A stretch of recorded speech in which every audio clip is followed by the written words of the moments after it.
గత ప్రభుత్వం పేదవారికి ఒక్క ఇల్లు కూడా ఇవ్వలేదని మంత్రి పొంగులేటి విమర్శించారు. ఖమ్మం జిల్లా తిరుమలాయపాలెం మండలంలోని పలు గ్రామాల్లో మంత్రి విస్తృతంగా పర్యటించారు. అనంతరం గ్రామంలో ఏర్పాటు చేసిన సభలో పాల్గొని ప్రజల సమస్యలను అడిగి తెలుసుకున్నారు. ఇక పాలేరు నియోజకవర్గంలో అర్హులందరికీ ఇల్లు ఇస్తామని మంత్రి పొంగులేటి అన్నారు. త్వరలోనే పెన్షన్లు, ఇల్లు, రేషన్ కార్డులు ఇస్తామని చెప్పారు. ప్రభుత్వం ఎన్ని కోట్లైనా ఖర్చు పెట్టి త్రాగునీటికి ఇబ్బందులు లేకుండా చూస్తుందని మంత్రి పేర్కొన్నారు.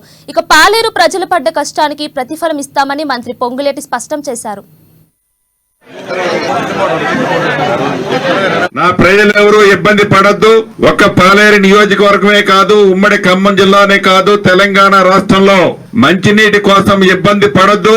ఎన్ని కోట్లైనా ప్రభుత్వం ఖర్చు పెట్టడానికి సిద్ధంగా ఉందని రేవంత్ రెడ్డి గారి ముఖ్యమంత్రి నాయకత్వంలో నిధులు పుష్కలంగా ఇచ్చాం. ఇంకా కొన్ని గ్రామాల్లో మంచినీళ్ల పైప్ లైన్లు, బోర్లేస్తే సక్సెస్ కాలేదని చెప్పారు. ఈ సీజన్ అయిపోయిన తర్వాత వాటిని పర్మనెంట్ గా ఆ మంచినీటి సమస్యను కూడా పరిష్కరిస్తాం. రాబోయే మొదటి సంవత్సరం అంటే ఈ సంవత్సరం లోపులోనే మీ ఇళ్ల ముందు ఒక్క కుక్కలేని గ్రామంలోనే కాదు, ఏ ఊళ్ళో కూడా రోడ్డు, సిమెంట్ రోడ్డు లేదన్నా నా ఇంటి ముందు అన్నయ్య విధంగా సిమెంట్ రోడ్డు పూర్తి చేపిస్తాను. ఇళ్లకు మంత్రిని, ఇళ్ల స్థలం ఇచ్చే మంత్రిని నేనే కాబట్టి, పాలేరు నియోజకవర్గం అంటే నా సొంత ఇల్లు కాబట్టి, ముందు నా ఇల్లు నేను చక్కదిద్దుకోవాలి కాబట్టి, నా పాలేరు నియోజకవర్గ ప్రజలకి, అర్హులైన వాళ్ళందరికీ 100కి 100% ఈ కోడ్ 8వ తారీఖుతో అయిపోతుంది. ఈ 15వ తారీఖు మంచి రోజులు ఎప్పుడు మొదలైతాయో నేనే వీలైనన్ని ఎక్కువ గ్రామాలు మళ్లీ వస్తా. మొదటి విడత కొన్నిస్తా.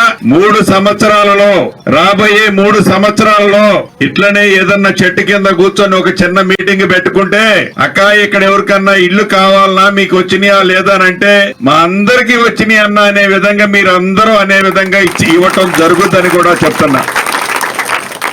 సిమెంట్ రోడ్లు, రేషన్ కార్డులు, పెన్షన్లు, ఇళ్ల స్థలం లేని వాళ్ళకు ఇళ్ల స్థలంతో పాటుగా ఇల్లు, మంచినీళ్లు, దీంతో పాటుగా వ్యవసాయానికి కూడా ఒక ప్రణాళిక వేస్తున్నా. నాగార్జున సాగర్ లోకి నీళ్లు రాకపోయినా ఈ పాలేరు ప్రాంతంలో పాలేరు రిజర్వాయర్ కు నీళ్లు సీతారామ టైం పట్టేటట్టుంది.